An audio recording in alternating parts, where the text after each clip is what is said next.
Bihar state class 9 to 10th के लिए Hindi subject से एक टेस्ट सीरीज लेकर आया हूं और इस टेस्ट में पूरे 100 क्वेश्चंस होंगे जो बिहार स्टेट के लिए बहुत ही इम्पोर्टेंट है और साथ ही साथ उन सभी बच्चों के लिए भी यह टेस्ट इम्पोर्टेंट होगा जो बिहार बोर्ड से क्लास 9th और 10th की तैयारी कर रहे हैं। तो आइए हम लोग फटाफट जो है इस टेस्ट सीरीज को पूरे 100 क्वेश्चंस को कंप्लीट करते हैं और पूरे रफ्तार के साथ जो है इसे हम लोग करेंगे ताकि बहुत कम समय में जो है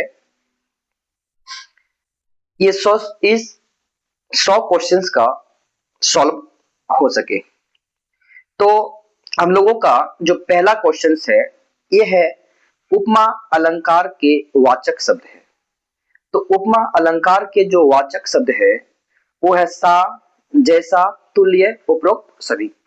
तो हमें याद रखना है कि उपमा अलंकार के जो वाचक शब्द है इनमें से सभी है, इनमें से सभी।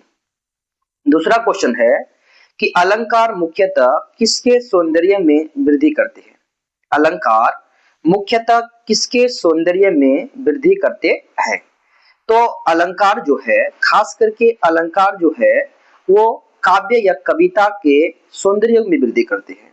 तो इसका सही ऑप्शन हो जाएगा काव्य या कविता।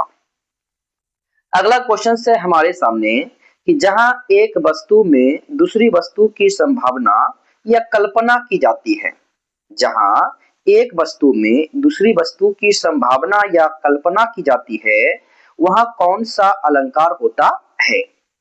तो वहां जो होता है वहां उत्प्रेक्षा अलंकार होता है, वह होता है उत्प्रेक्षा अलंकार। नंबर चौथा में है कि देख लो साकेत नगरी है यही, स्वर्ग से मिलने गगन में जा रही है। देख लो साकेत नगरी है यही, स्वर्ग से मिलने गगन में जा रही। अलंकार बताइए। तो इस पंक्ति में कौन सा अलंकार है। तो इस पंक्ति में जो है अतिशयोक्ति अलंकार हो जाएगा। नंबर 5 वाला जो क्वेश्चन है कहा गया है पानी गए न उबरे मोती मानुष चुन। इस पंक्ति में कौन सा अलंकार है। पानी गए न उबरे मोती मानुष चुन, इस पंक्ति में कौन सा अलंकार है। तो इस पंक्ति में हो जाएगा श्लेष अलंकार, इन पंक्ति में हो जाएगा श्लेष अलंकार। इसके बाद हम लोगों को एक छठा नंबर में जो दिया गया है एक गद्यांश दिया गया है। तो इस गद्यांश को हम लोग पढ़ेंगे कि गद्यांश दिया गया है कि पुस्तकालय ज्ञान का भंडार होता है, यहाँ विभिन्न विषयों की पुस्तकें उपलब्ध होती है जिन्हें पढ़कर हम अपने ज्ञान को बढ़ा सकते हैं। पुस्तकालय शांत और एकांत जगह होती है जहां अध्ययन करना अच्छा लगता है, यह विद्यार्थियों के लिए बहुत उपयोगी स्थान है। उपलब्ध शब्द में कौन सा उपसर्ग है। तो उपलब्ध शब्द में कौन सा उपसर्ग है। तो उपलब्ध शब्द में उप उपसर्ग हो जाएगा।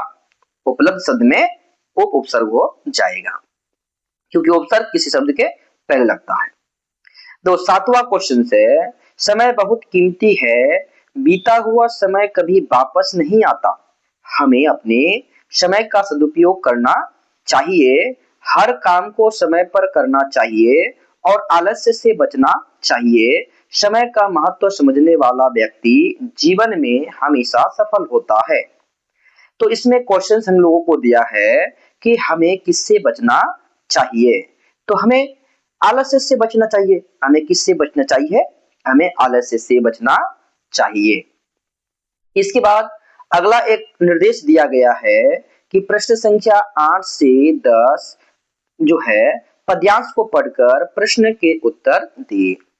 तो हमें यहाँ पे पद्यांश दिया गया है कि भारत की शान हिमालय, प्रहरी बनकर खड़ा विशाल, नदियां बहती कल कल करती, धरती हरी भरी सुंदर लगती, अनेक रंग अनेक देश फिर भी अपना एक देश, भारत प्यारा भारत देश हमारा, जग में सबसे न्यारा। ये पद्यांश हम लोगों को दिया गया है और इस पद्यांश के नीचे जो है हमें कितने क्वेश्चंस दिए गए हैं? 10 क्वेश्चंस दिए गए हैं। तो 10 क्वेश्चंस नहीं, 3, 8 से लेकर के 10 तक। तो 8वां क्वेश्चन जो है हमारा, कहा गया है कि इस कविता में भारत की शान किसे कहा गया है? तो इस कविता में भारत की शान जो कहा गया है कि भारत की शान हिमालय, यानी कि हिमालय हो जाएगा। हिमालय किस प्रकार खड़ा है? हिमालय किस प्रकार खड़ा है? तो प्रहरी बनकर खड़ा विशाल हिमालय है, तो यानी कि प्रहरी बनकर। हिमालय किस प्रकार खड़ा है? तो प्रहरी बनकर। नियारा का अर्थ क्या है? नियारा का अर्थ जो होता है वो होता है अनोखा। नियारा का अर्थ होता है अनोखा। इसके बाद हम लोग नंबर 11 में चलेंगे। तो नंबर 11 जो है हम लोगों को दिया गया है कि श्रृंगार रस का आलंबन विभाव कौन हो सकता है? श्रृंगार रस का आलंबन विभाव कौन हो सकता है? तो श्रृंगार रस का आलंबन विभाव जो है वो नायक या नायिका है। नायक या नायिका। भक्ति रस का अनुभव क्या हो सकता है? भक्ति रस का अनुभव क्या हो सकता है? तो भक्ति रस में हम लोग नाचते हैं, गाते भी है और रोते भी है, तो उपरोक्त सभी हो जाएगा। भक्ति रस का अनुभव क्या हो सकता है? नाचना, गाना, रोना, ये सभी है। नंबर 13 है, रस का वह तत्व जिसके प्रति अस्थाई भाव उत्पन्न होता है क्या कहलाता है? रस का वह तत्व जिसके प्रति अस्थाई भाव उत्पन्न होता है क्या कहलाता है? तो ये कहलाता है आलंबन विभाव। ये कहलाता है आलंबन विभाव। नंबर 14 में है कि रस का वह तत्व जो आश्रय की बाहरी चेष्टाओं द्वारा व्यक्त होता है क्या कहलाता है? रस का वह तत्व जो आश्रय की बाहरी चेष्टाओं द्वारा व्यक्त होता है क्या कहलाता है? ये कहलाता है अनुभाव। ये कहलाता है अनुभाव। अगला है कि जो अतिथि का सत्कार न करे उसे कहेंगे। जो अतिथि का सत्कार न करे उसे कहेंगे आतिथेय। उसे कहेंगे आतिथेय। उसको क्या कहेंगे? आतिथेय। इसके बाद अगला है जो नंबर 16 है कि 3 बेर खाती थी वे 3 बेर खाती है, पंक्ति में है। 3 बेर खाती थी वे 3 बेर खाती है, पंक्ति में है श्लेष अलंकार। कौन सा अलंकार हो जाएगा? 1 मिनट। इसका जो सही आंसर होगा वो हो जाएगा यमक अलंकार। इसका सही आंसर हो जाएगा यमक अलंकार। अगला है श्रृंगार रस का अस्थाई भाव क्या है? तो श्रृंगार रस का जो अस्थाई भाव है वो है, श्रृंगार रस का अस्थाई भाव होता है रति। नंबर 18 में है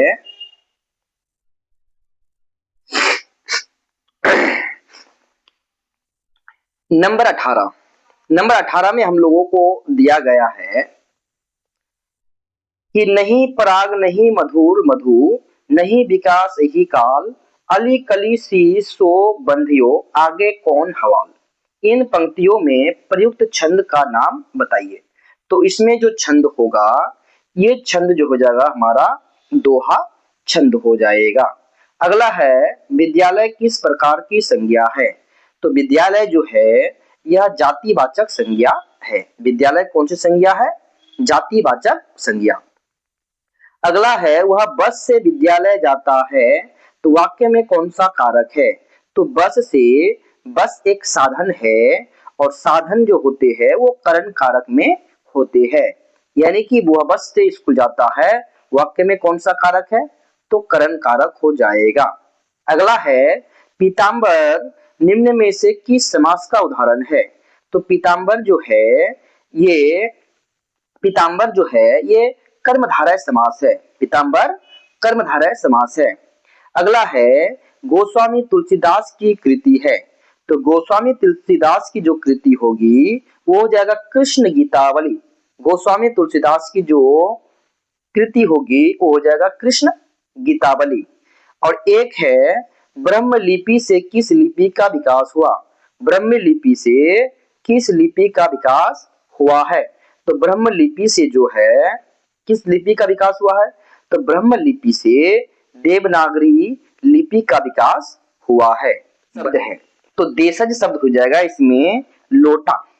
लोटा जो है देशज शब्द है।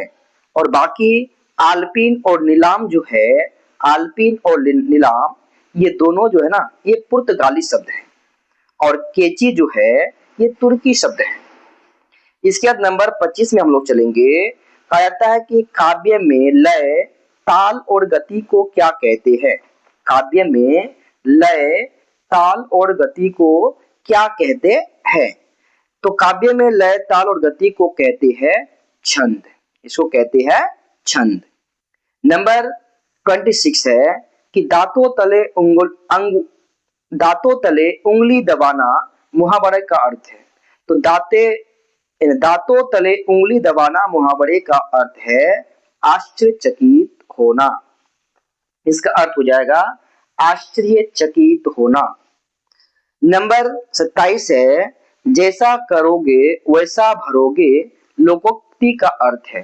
जैसा करोगे वैसा भरोगे लोकोक्ति का अर्थ है कर्म का फल अवश्य मिलता है। इसका अर्थ हो जाएगा कर्म का फल अवश्य मिलता है। नंबर 28 है हवा से बातें करना मुहावरे का अर्थ क्या है। तो हवा से बातें करना मुहावरे का अर्थ है तेज दौड़ना। तेज दौड़ना। अगला है खोदा पहाड़ निकली चूहिया लोकोक्ति का अर्थ क्या है। खोदा पहाड़ निकली चूहिया लोकोक्ति का अर्थ है परिश्रम अधिक और फल कम। परिश्रम अधिक और फल कम। अगला चलेंगे हम लोग नंबर 30 में। 30वां जो नंबर है ये है कि मुँह में राम बगल में छुरी मुहावरे का अर्थ क्या है।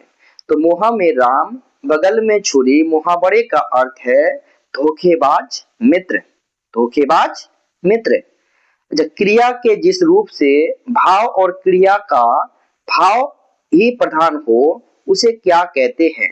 क्रिया के जिस रूप से भाव और क्रिया का भाव ही प्रधान हो उसे हम लोग कहते हैं भाववाच्य। उसे हम लोग कहते हैं भाववाच्य।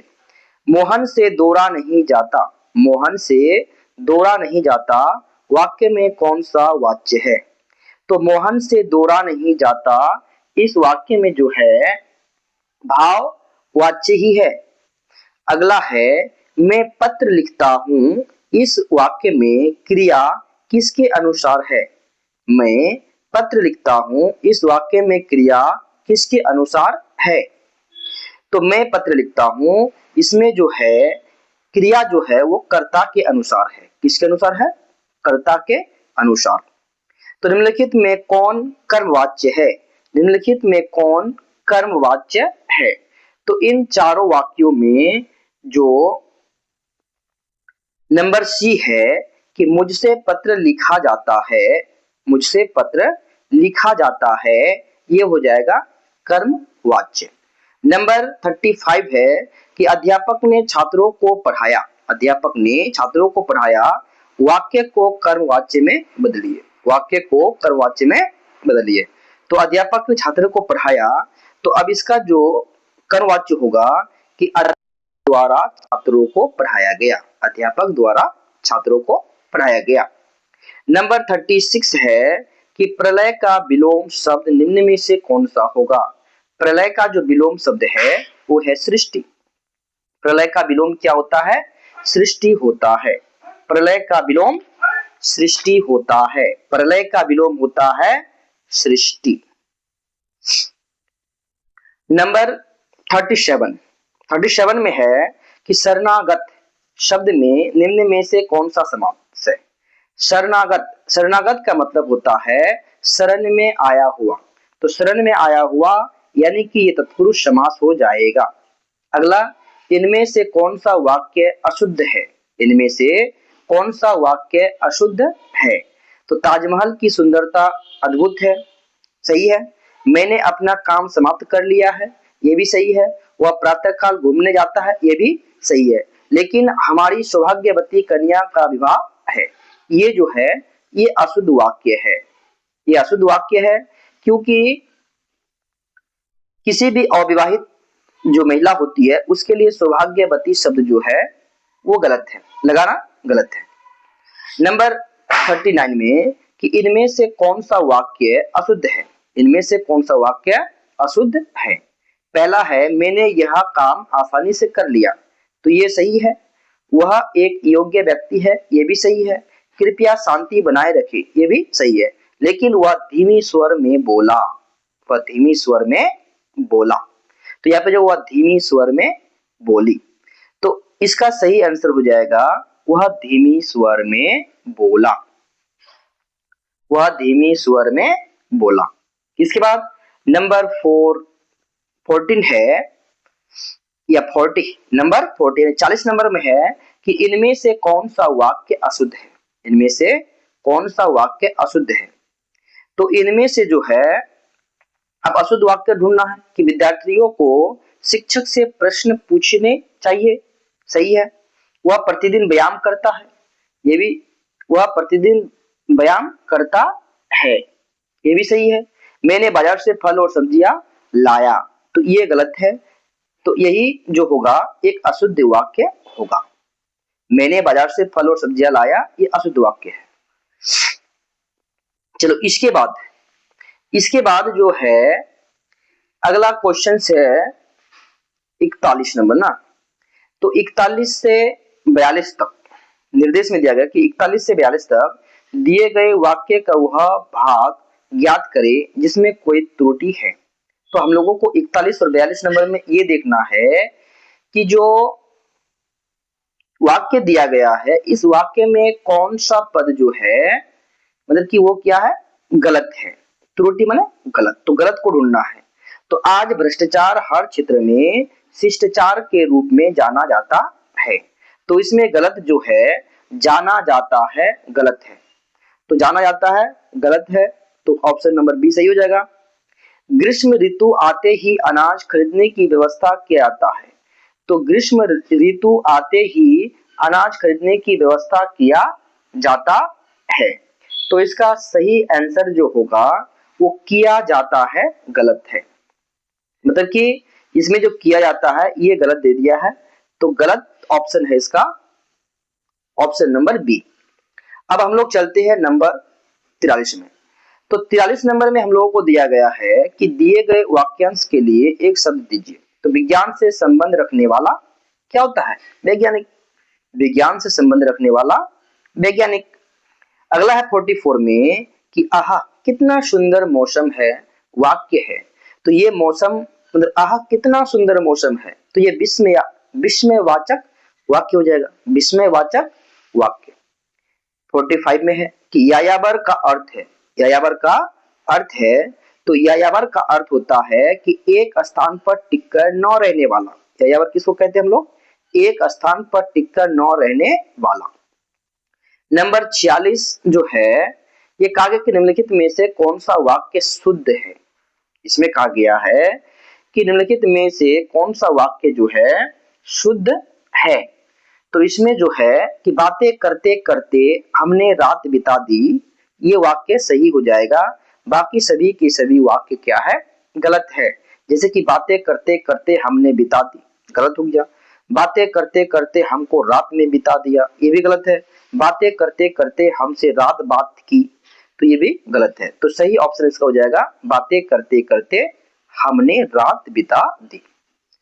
इसके बाद नंबर 47 में है कि जहां विरोध न होते हुए भी विरोध का आभास हो, जहां विरोध न होते हुए भी विरोध का आभास हो वहां कौन सा अलंकार होता है, तो वहां होता है विरोधाभास अलंकार, वहां पे हो जाएगा विरोधाभास। 8 का क्वेश्चन है ये है कि जहां एक वस्तु को दूसरी वस्तु के समान बताया जाए वहां कौन सा अलंकार होता है।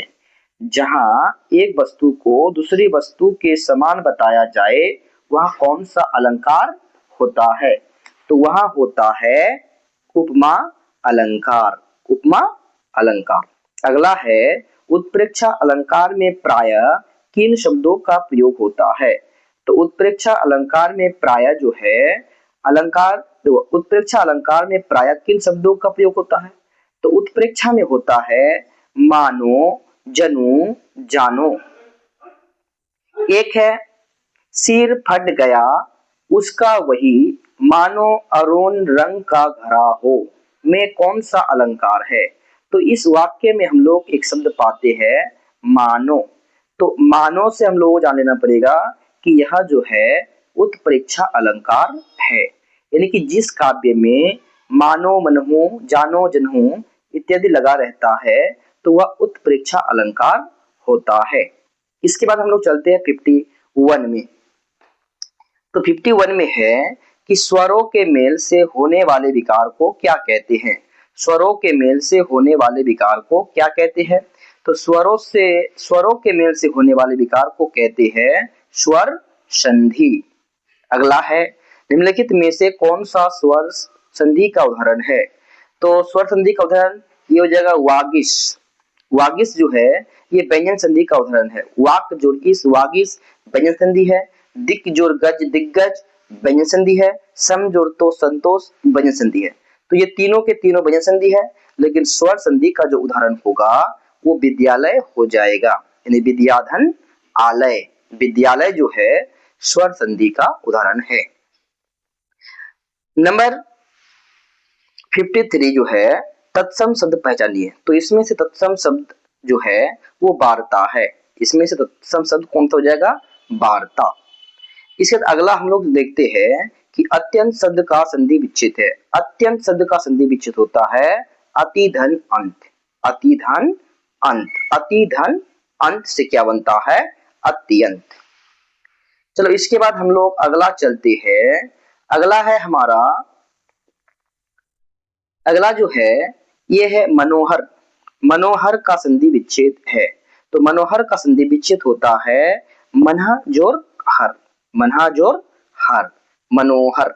अगला देखो, अगला है कि उधर गरजती सिंधु लहरिया कुटिल काल के जालों सी, चली आ रही फैन उलगती फन फैलाए बयालों सी।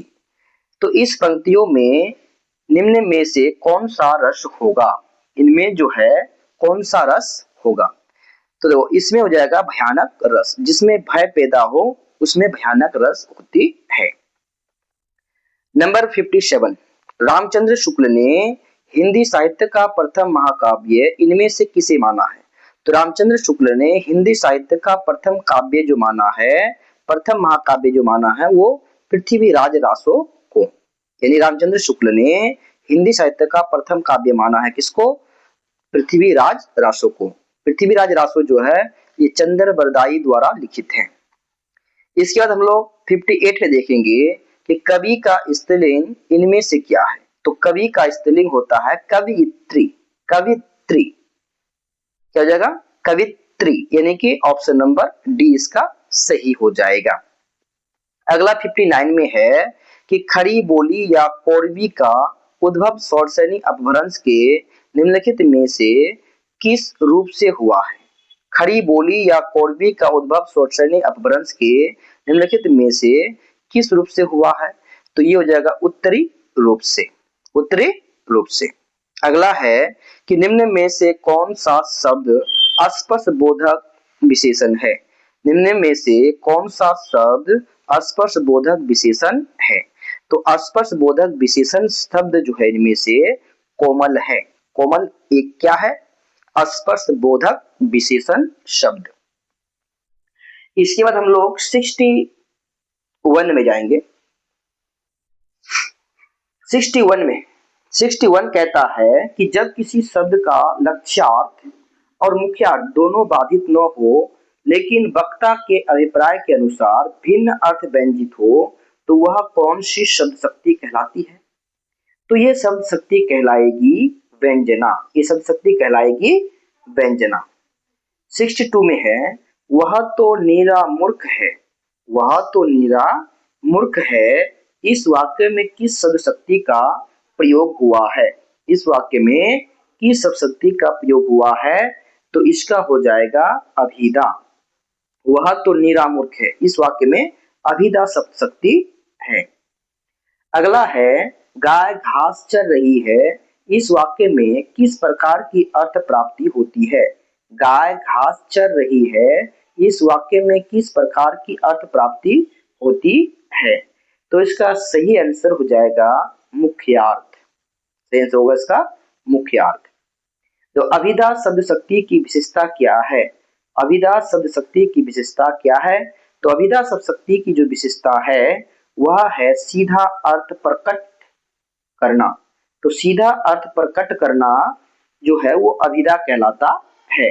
इसके बाद है राम आज घर पर नहीं है। राम आज घर पर नहीं है, इस कथन में शब्द शक्ति है। तो इस कथन में जो शब्द शक्ति होगी वो जगह अभिधात्मक अर्थ, अभिधात्मक अर्थ हो जाएगा। नंबर 66 है कि मैं नीर भरी दुख की बदली, मैं नीर भरी दुख की बदली इस काव्य, अच्छा यह काव्य पंक्ति किनकी है? तो मैं नीर भरी दुख की बदली, यह काव्य पंक्ति जो है ये महादेवी वर्मा की है। यह काव्य पंक्ति किसकी है? महादेवी वर्मा की। इसके बाद हम लोग अगला चलते हैं 67 में। तो 67 है हमारा कि इनमें से किस विद्वान ने अपभ्रंश के लिए पुरानी हिंदी शब्द का प्रयोग किया? तो इनमें से किस विद्वान ने अपभ्रंश के लिए पुरानी हिंदी शब्द का प्रयोग किया है? तो इसमें हो जाएगा चंद्रधर शर्मा गुलेरी। चंद्रधर शर्मा गुलेरी, यानी कि पुरानी हिंदी शब्द का प्रयोग किसने किया था? तो चंद्रधर शर्मा गुलेरी ने। अगला है कि किस वाक्य में क्रियाएं सदैव एक वचन पुल्लिंग तथा अन्य पुरुष में होती है? अच्छा, किस वाक्य में क्रियाएं सदैव एक वचन पुल्लिंग तथा अन्य पुरुष में होती है? तो ये होता है भाव वाच्य में, ये होता है भाव वाच्य में। अगला है कि जहां लोक मर्यादाओं का उल्लंघन करके बात कही जाए, जहां लोक मर्यादाओं का उल्लंघन करके बात कही जाए वहां कौन सा अलंकार होता है? जहां लोक मर्यादाओं का उल्लंघन करके बात कही जाए वहां कौन सा अलंकार होता है? तो वहां हो जाएगा श्लेष, अच्छा वहां हो जाएगा अतिशयोक्ति अलंकार, अतिशयोक्ति अलंकार। अगला है छंद के प्रत्येक पंक्ति को क्या कहते हैं? छंद के प्रत्येक पंक्ति को क्या कहते हैं? तो छंद के प्रत्येक पंक्ति को कहते हैं चरण। क्या कर इसको? चरण कहते हैं। अगला है सीता गाना गा रही है, इस वाक्य में उद्देश्य बताइए। सीता गाना गा रही है, इस वाक्य में उद्देश्य बताइए। तो इस वाक्य में उद्देश्य हो जाएगा सीता। सीता गाना गा रही है में उद्देश्य है सीता। अगला है कि छी कितनी गंदी है यहाँ, इस वाक्य में कौन सा भाव प्रकट होता है? तो छी इससे होता है घृणा का भाव, घृणा का भाव प्रकट होता है।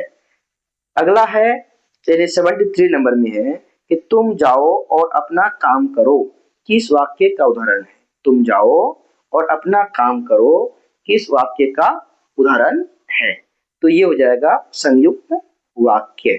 कौन सा वाक्य हो जाएगा?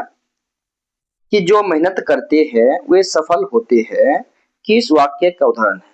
जो मेहनत करते हैं वे सफल होते हैं, किस वाक्य का उदाहरण है? तो इस क्वेश्चंस का जो आंसर होगा वह हो जाएगा मिश्र वाक्य, मिश्र वाक्य। नंबर 75 में है कि तालव्य महाप्राण घोष व्यंजन वर्ण का उदाहरण कौन सा है? तो तालव्य महाप्राण घोष व्यंजन वर्ण का उदाहरण है, उदाहरण हो जाएगा ये, उदाहरण हो जाएगा सी नंबर इसका, यानी कि झौ। झौ जो है तालव्य महाप्राण घोष व्यंजन वर्ण है।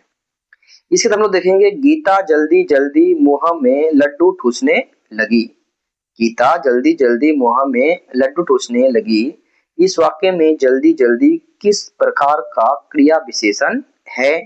तो यह हो जाएगा रीतिवाचक क्रिया विशेषण। उसके बाद नंबर 77 में है कि जिन पंक्तियों में समानार्थक शब्दों या वाक्यांशों की आवृत्ति हो परंतु अन्वय करने में अर्थ में अंतर हो तो वह कौन सा अलंकार होता है? वहां हो जाएगा लाटानुप्रास अलंकार। लाटानुप्रास अलंकार। अगला है कि दोहा छंद के अंत में क्या होता है? दोहा छंद के अंत में होता है, दोहा छंद के अंत में होता है गुरु वर्ण। क्या होता है? गुरु वर्ण। नंबर 79 में है कि चौपाई छंद किस प्रकार का छंद है? चौपाई छंद किस प्रकार का छंद है? तो चौपाई छंद जो है एक मात्रिक छंद है। चौपाई छंद एक मात्रिक छंद है। नंबर 80 में है कि रोला छंद के प्रत्येक चरण में कितने यति होती है? रोला छंद के प्रत्येक चरण में जो होती है वो 2 यति होते हैं। रोला छंद के अंत में 2 यति होते हैं। इसके बाद हम लोग आगे जानेंगे